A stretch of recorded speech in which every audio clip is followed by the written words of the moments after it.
நண்பர்களே, இன்னைக்கு நம்ம சூர்யா அவர்களுடைய நடிப்பில் வெளிவந்துள்ள கங்குவா திரைப்படத்தினுடைய விமர்சனத்தை தான் பார்க்க போறோம். இந்த திரைப்படத்தினுடைய பிளாட் என்னன்னு சொல்லி கேட்டீங்கன்னா, நம்ம ஹீரோ ஒரு சின்ன பையனுக்கு செய்யக்கூடிய ப்ராமிஸ் அது ஒரு ஜென்மத்தில் அவரால் காப்பாற்ற முடியல, அடுத்த ஜென்மத்தில் அவர் காப்பாற்றுறாரா இல்லையா அப்படிங்கிறது தான் கதை. ஸோ இந்த ஒரு திரைப்படத்தினுடைய பாசிட்டிவ் என்னன்னு சொல்லி கேட்டிங்கன்னா, ஃபர்ஸ்ட் ஸ்டோரி தான் சொல்லி ஆகணும். ஏன்னா இந்த திரைப்படத்தினுடைய ட்ரெய்லரை பார்த்து நாம ஒரு ஸ்டோரியை கணிச்சிருப்போம். அந்த ஸ்டோரி வந்து பார்த்தோன்னா ஒரு 50% கரெக்டாக இருக்குது. பேலன்ஸ் 50% வந்து பார்த்தீங்கன்னா இவர் ஒரு புது ஸ்டோரியை சொல்கிறாரு. அண்ட் ஆல்சோ நிறைய ட்விஸ்ட் அண்ட் டர்ன்ஸும் இந்த திரைப்படத்தில் இருக்குது. நம்ம எதிர்பார்க்காத மாதிரியான ஒரு ட்விஸ்ட் வந்து பார்த்தோன்னா வச்சிருக்காரு. அதெல்லாமே வந்து பார்த்தோன்னா அந்த ஸ்டோரியில் ரொம்ப சூப்பராகவே அந்த ட்விஸ்ட் எல்லாம் ஒர்க் அவுட் ஆச்சு அப்படின்னு சொல்லலாம். அண்ட் ஆல்சோ ட்ரெய்லரில் நம்ம நல்லாவே மிஸ்லீட் பண்ணியிருக்காரு நம்ம சிறுத்தை சிவா அவர்கள் அப்படிங்கிறதுமே அந்த ஒரு ட்விஸ்ட் அண்ட் டர்ன்ஸை பார்க்கும்போது புரிஞ்சுதுங்க. அதுக்கப்புறமா ரெண்டாவது மிகப்பெரிய பாசிட்டிவ், நான் சிறுத்தை சிவா சாருக்கு கும்பிடே போட்டுருவேன். அந்த அளவுக்கு ஒரு நல்ல விஷயம் இதில் பண்ணியிருக்காரு. என்ன அப்படின்னா, நம்ம சூர்யா சார் அவர்களுடைய வாய்ஸ் தான். ஸோ அது வந்து பார்த்தீங்கன்னா நான் யோசிச்சுக்கிட்டே இருந்தேன், நம்ம சூர்யா சாருக்கு வந்துட்டு ஒரு ரொமான்டிக்கான வாய்ஸ் தான் இருக்கும். இதுக்கு முன்னாடி நிறையா திரைப்படங்கள் அப்படி தான் அவர் பேசினதுமே இருந்திருக்கும். ஸோ அந்த வாய்ஸ் வந்து பார்த்தீங்கன்னா ஃப்ரான்சிஸ் கேரக்டருக்கு ஒர்க் அவுட் ஆகும் நல்லாவே. ஆனால் இந்த கங்குவா அப்படிங்கிற ஒரு வெறி பிடிச்ச கேரக்டருக்கு எப்படி அந்த ரொமான்டிக் வாய்ஸ் செட் ஆகும் அப்படிங்கிற மாதிரி நான் யோசிச்சுக்கிட்டே இருந்தேன். பட் இந்த திரைப்படத்தில் நம்ம சிவா அவர்கள் அதையுமே யோசிச்சு ஒரு மாதிரி கணீர்னு இருக்கிற மாதிரி அந்த வாய்ஸை கொஞ்சம் மாடுலேஷனை மாற்றி அமைச்சிருந்தாரு. ஸோ அது சூப்பராகவே அந்த கங்குவா கேரக்டருக்கு ஒர்க் அவுட் ஆச்சு. அதாவது நம்ம சூர்யா சார் அவர்களுடைய வாய்ஸே தான், ஆனாலுமே வந்து கொஞ்சம் கணீர்னு கேட்குற மாதிரி வேற டோனில் கேட்குற மாதிரி அந்த ஒரு வாய்ஸை மாடிஃபை பண்ணது அப்படிங்கிறது ரொம்ப அருமையான விஷயங்க. ஸோ அந்த வாய்ஸில் கங்குவாவை பார்க்கும்போது தான் கங்குவா மாதிரியே தெரிஞ்சுது. ஒருவேளை நம்ம சூர்யா சார் அவர்களுடைய நார்மல் வாய்ஸில் பார்த்துருந்தோம்னா ஒரு ரொமான்டிக்காக தான் அந்த ஒரு வாய்ஸை இருந்திருக்கும். ஸோ அடுத்த பாசிட்டிவ் இந்த திரைப்படத்தை பொறுத்த வரைக்கும் விஎஃப்எக்ஸ் தான். ஸோ அந்த விஎஃப்எக்ஸ் காட்சிகளெல்லாம் பிரம்மாண்டமாகவே பண்ணியிருந்தாங்க அப்படின்னு சொல்லலாம். நான் கூட வந்துட்டு விஎஃப்எக்ஸ்லாம் இதில் பெருசாக இருக்க போகிறது இல்லை, ஒரு மாதிரி கண்ணு உறுத்துற அளவுக்கு தான் விஎஃப்எக்ஸ் இருக்க போகுதுன்னு நினச்சேன். பட் எந்த இடத்துலையுமே இது விஎஃப்எக்ஸ் தாண்டான்னு சொல்லிட்டு கண்ணு உறுத்தலை, அந்த மாதிரி வந்து பார்த்தோன்னா விஎஃப்எக்ஸை பண்ணியிருந்தாங்க. பட் எனக்கு இன்னுமே வந்து இவங்க டைம் எடுத்து செலவு பண்ணி இன்னும் அந்த பிரம்மாண்டமாக அந்த விஎஃப்எக்ஸை பண்ணியிருந்தா படம் வேற மாதிரி வந்திருக்கும், இன்னும் அவுட்புட் வேற லெவலில் வந்திருக்குங்கிற மாதிரி எனக்கு ஒரு ஃபீல் இருந்துச்சு தானே தவிர, பட் விஎஃப்எக்ஸ் மொக்கையா இருக்கே அப்படிங்கிற மாதிரி எந்த இடத்துலையுமே எனக்கு அந்த ஃபீல் வரவே இல்லை. அதில் வந்து பார்த்தீங்கன்னா விஎஃப்எக்ஸ் பொறுத்த வரைக்கும் இந்த படத்தில் ஓகே நல்லா பண்ணியிருக்காங்க, குட் அப்படின்னு சொல்கிற அளவுக்கு விஎஃப்எக்ஸ் இருந்துச்சுங்க. அடுத்தது வந்து பார்த்தீங்கன்னா 3D, அந்த 3D எஃபெக்ட் வந்து பார்த்தீங்கன்னா இந்த திரைப்படத்தில் ரொம்ப சூப்பராக பொருந்திருந்துச்சு. அண்ட் ஆல்சோ அந்த 3D எஃபெக்டை நம்ம அனுபவிக்கிறதுக்காகவே நிறைய காட்சிகள் இந்த திரைப்படத்தில் ஆட் பண்ணியிருக்காங்க. ஸோ நம்ம கங்குவ கத்தியை முன்னாடி நீட்டுறதாக இருக்கட்டும், அல்லது வந்து பார்த்தீங்கன்னா ஃபைட் சீனில் நம்ம மேலே நிறைய விஷயங்கள் தெரிச்சு விழுகிறதாக இருக்கட்டும், இந்த மாதிரி விஷயங்கள் 3Dக்காகவே ஆட் பண்ணாங்க.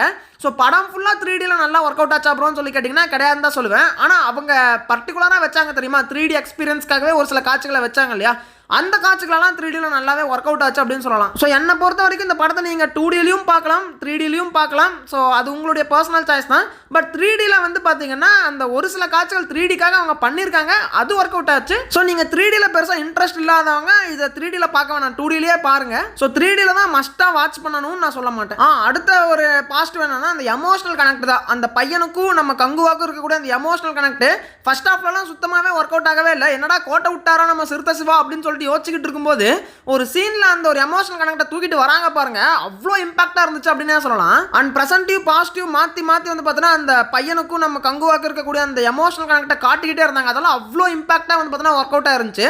ஸோ நான் சொன்னேன் இல்லையா, படமே நல்லா இல்லைனா கூட அந்த எமோஷனல் கனெக்ட் பயங்கரமாக ஒர்க் அவுட் ஆகும் நம்ம சிறுத்தை சிவா படங்கள்ல அப்படின்னு சொல்லியிருந்தேன். அதே மாதிரி கரெக்டாக ஒர்க் அவுட் ஆச்சுங்க. ஆனால் அந்த எமோஷனல் கனெக்ட்டுக்கான ரீசன் இந்த படத்தில் ஸ்ட்ராங்காக இருந்துச்சான்னு கேட்டிங்கன்னா அது அவ்வளோ ஸ்ட்ராங்காக இருந்த மாதிரி ஃபீல் ஆகலை. ஆனால் எமோஷனல் கனெக்ட் மட்டும் ஃபீல் ஆகுது, அதுதான் நம்ம சிறுத்தை சிவா. ஸோ இந்த மாதிரி இந்த திரைப்படத்தில் ஸ்டோரி நல்லாவே ஒர்க் அவுட் ஆச்சு, விஎஃப்எக்ஸ் நல்லா இருக்குது, 3D ஓரளவுக்கு பெட்டராகவே இருக்குது. அண்ட் ஆல்சோ அந்த எமோஷனல் கனெக்ட் சூப்பராகவே ஒர்க் அவுட் ஆயிருக்கு. இது எல்லாமே இந்த திரைப்படத்தினுடைய பாசிட்டிவாக இருக்கட்டும். ஆனால் இந்த படத்தில் பாசிட்டிவாக நெகட்டிவானு கண்டுபிடிக்க முடியாத மாதிரி ஒரு 2 விஷயம் இருக்குது. என்ன அப்படின்னா ஃபர்ஸ்ட் மியூசிக். ஸோ அந்த மியூசிக் வந்துட்டு பாசிட்டிவாக நெகட்டிவானு எனக்கு சொல்ல தெரியல, ஆனால் பயங்கரமாக வந்து பார்த்தீங்கன்னா இறைச்சலை உண்டாக்கிட்டே இருந்துச்சு. அந்த மியூசிக்கு கொஞ்சம் சாஃப்டாக போட்டிருக்கலாமோ அப்படிங்கிற மாதிரி ஃபீல் ஆச்சு. மியூசிக் என்னமோ பயங்கரமாக தான் இருக்குது, அந்த சீனுக்கு அந்த மியூசிக் இம்பாக்டாக போட்டால் தான் நல்லாயிருக்கும். ஆனால் அதுக்குன்னு இவ்வளோ இம்பாக்டாக இருக்கணும்னு அவசியம் கிடையாது. அப்படியே காதுக்குள்ளே வந்து பார்த்தோன்னா குயின்னு ஊதுற மாதிரி அந்தளவுக்கு பிஜிஎம் போட்டு வச்சிருக்காரு. ஒரு நிறுத்தி நிதானமாக அந்த சீனை எலவேட் பண்ணுற மாதிரி பிஜிஎம் போட்டால் கொஞ்சம் நல்லா இருந்திருக்கும். எல்லா சீனுமே கூஸ் பம்ப்ஸ் வரணும், அந்த பிஜிஎம் கேட்டாவே கூஸ் பம்ப்ஸ் வரணுங்கிற அளவுக்கு அந்த பிஜிஎம் போட்டால் அது கொஞ்சம் ஓவராக போயிடுச்சு அப்படிங்கிற மாதிரி தான் ஃபீல் ஆகுது. பிஜிஎம் பொறுத்த வரைக்கும் நல்லா இருக்கு, கொஞ்சம் நிதானமாக போட்டிருக்கலாமே அப்படிங்கிற மாதிரியான ஃபீலுமே இருந்துச்சு. ஸோ இதில் பாசிட்டிவும் இருக்குது, நெகட்டிவும் இருக்குது. ரெண்டாவது வந்து பார்த்தீங்கன்னா ஸ்க்ரீன் பிளேவை சொல்லலாம். இதில் வந்து பார்த்தீங்கன்னா பாசிட்டிவாக நெகட்டிவாக எனக்கு சொல்ல தெரியல. ஏன்னா இந்த திரைப்படத்தினுடைய ஸ்க்ரீன் பிளே வந்துட்டு டப்பன்னு ஃபாஸ்ட்டாக போயிடுது. இதுக்கு முன்னாடி நம்ம சிறுத்தை சிவா அவர்கள் திரைப்படங்கள் இந்த அளவுக்கு ஃபாஸ்ட்டாக போகாது. ஸோ நிறுத்தி நிதானமாக ஃபேமிலி ஆடியன்ஸ்க்கெல்லாம் புரியுற மாதிரி அந்த அண்ணன் தங்கச்சி வந்து நின்னாங்கன்னா அந்த சீனிவே 1 மணி நேரமாக காட்டிக்கிட்டு இருப்பார். இந்த மாதிரி ஸ்லோ மோஷனில் தான் வந்து பார்த்தீங்கன்னா அந்த ஸ்க்ரீன் பிளேங்கிறது போயிட்டு இருக்கும். இந்த திரைப்படத்தில் என்னன்னா டப்பு டப்பு டப்பு டப்புன்னு அடுத்தடுத்த காட்சிக்கு போய்கிட்டே இருக்காங்க. ஸோ இந்த மாதிரி ஃபாஸ்ட்டான ஸ்க்ரீன் பிளே வந்துட்டு நம்ம மாதிரியான பசங்களுக்கு பிடிக்கும். இந்த அடல்ட் ஆடியன்ஸ்க்கு பிடிக்கிறதுக்கான வாய்ப்பு இருக்குது. ஏன்னா டக்கு டக்குன்னு சீன்ஸ் போய்கிட்டே இருக்குது. ஆனால் ஃபேமிலி ஆடியன்ஸ்க்கு போகிற வேகம், அந்த படம் போகிற வேகத்தில் அவங்க வந்து கேட்ச் ஆகி போவாங்களா அப்படிங்கிறது டவுட்டான விஷயம் தான். ஸோ இந்த ஸ்க்ரீன் பிளேவையுமே வந்துட்டு பார்த்தீங்கன்னா நம்ம 2 விதமாக பார்க்கலாம். ஒரு ஆடியன்ஸ்க்கு வந்து பார்த்தீங்கன்னா ஃபாஸ்ட்டாக போகும் இல்லையா படம், அவங்களுக்கு இந்த படம் மேபி வந்து பார்த்தீங்கன்னா கிளிக் ஆகும். ஆனால் நிறுத்தி நிதானமாக பார்க்கணும்னு ஆசைப்படுறவங்களுக்கு இந்த படம் ஃபாஸ்ட்டாக போகிறதுனால அவங்களுக்கு கொஞ்சம் இதுதாங்க. ஸோ இப்போ இந்த படத்தினுடைய பாசிட்டிவ்ஸ் எல்லாம் ஒரு பக்கம் பார்த்தாச்சு. அடுத்தது இப்போ நெகட்டிவ்குள்ளே வரலாமா? ஏன்னா இந்த படத்தில் நெகட்டிவ்னு சொல்கிறதுக்கு நிறைய விஷயங்கள் இருக்குது அப்படின்னே சொல்லலாம். அதெல்லாம் அவங்க கரெக்டாக பண்ணியிருந்தாங்கன்னா இன்னும் சூப்பராகவே இந்த படம் அமைஞ்சிருக்கும் அப்படிங்கிறது என்னுடைய கருத்து. ஸோ அது என்னென்ன அப்படின்னா, ஃபர்ஸ்ட் அந்த ஃப்ரான்சிஸ் கதாபாத்திரம் இருக்கு இல்லையா, அந்த கதாபாத்திரத்தினுடைய அந்த போர்ஷன்ஸ் தான் அதெல்லாம் மரண கிரிஞ்சாக இருந்துச்சு.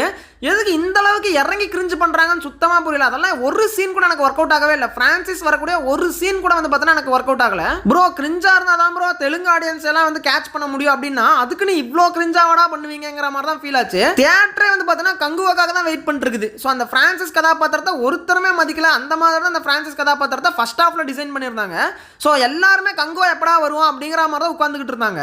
ஆனால் அதே ஃப்ரான்சிஸ் கேரக்டரை செகண்ட் ஹாஃப்ல வந்து பார்த்தீங்கன்னா வேற மாதிரி காட்டியிருந்தாரு நம்ம சிவா அவர்கள் அப்படின்னே சொல்லலாம். ஃபர்ஸ்ட் ஹாஃப்ல மரண கிரிஞ்சா இருந்துச்சு. செகண்ட் ஹாஃப்ல அந்த கிரிஞ்செல்லாம் தூக்கி வீசிட்டு கதைக்குள்ள வாடா ஃப்ரான்சிஸ் கதைக்குள்ள வந்துட்டான்னா எப்படி இருப்பான்னு தெரியுமா அப்படிங்கிற மாதிரியான ஒரு காட்சி அமைப்பில் காட்டியிருந்தாங்க.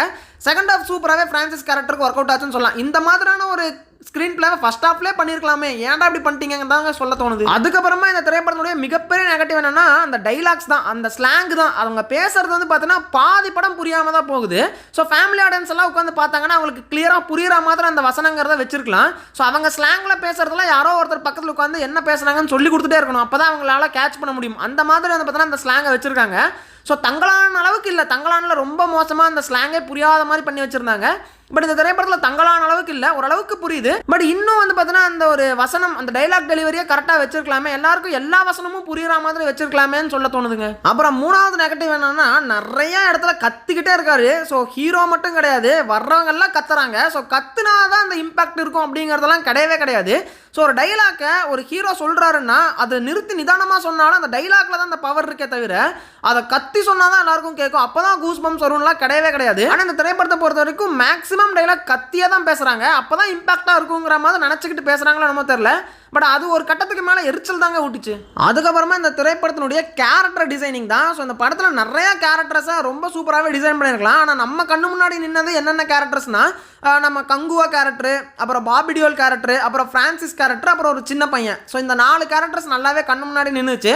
மற்ற கேரக்டர்ஸ் எல்லாம் வந்து பார்த்தீங்கன்னா பெருசாக ப்ளே பண்ண மாதிரி தெரியல. இதில் இன்னொரு மிகப்பெரிய கொடுமை என்னன்னா, நான் எக்ஸ்பெக்ட் பண்ணது அந்த ரோமானிய வீரர்கள் இருக்காங்களா, அவங்க போர்ஷன்ஸ் எல்லாம் பயங்கர தரமாக வரப்போகுது, ஹாலிவுட் லெவலுக்கு இருக்க போகுதுங்கிற மாதிரி நான் நினச்சிக்கிட்டு இருந்தேன்.